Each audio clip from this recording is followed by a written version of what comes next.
4 વાગે અલાર્મ વાગ્યો ને હું તો ઉઠી ગયો અને મને તો સ્વામી વિવેકાનંદનું વાક્ય યાદ આવી ગયું. ક્યું તો કે ઉઠો જાગો અને ભાગો. હું તો જલ્દી ભાગ્યો ઘરે હો.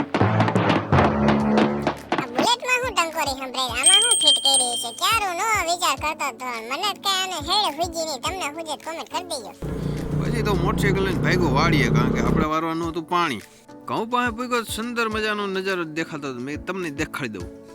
પાછી તો સાણનો ડબ્બો લઈને હું તો ઉપડી ગયો સાણ ચડાવવા માટે. 1 કિલો 2 કિલો 3 કિલો સાણ ચડાવીને છીને કહી દીધું કે મોટર ચાલુ કરી દઈએ. એ ટાઈમ નો પાકો તરત મોટર ચાલુ કરી દીધી હો. પાણી હોત આવવા માંડ્યું જો. પાણી તો આવ્યું પણ હું તો વિચારમાં પડી ગયો હતા. પાણી તો આવ્યું પણ આપણું સાણ ચડાવેલું ગયું ક્યાં?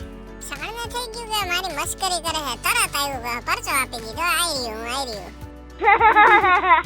ખબર જ નાકા હું તમે કયો એટલા વારી દઉં અને નાકા હારા વારી દઉં. તૈન પાવડે નાખું વરાય એવું શીખવું હોય તો આપણી પાસે આવી જજો. પણ એક તકલીફ ઈ પડે, હવારમાં વલ હોય ને તો પૈસા બહુ પલારી દે છે જો આવી રીતે.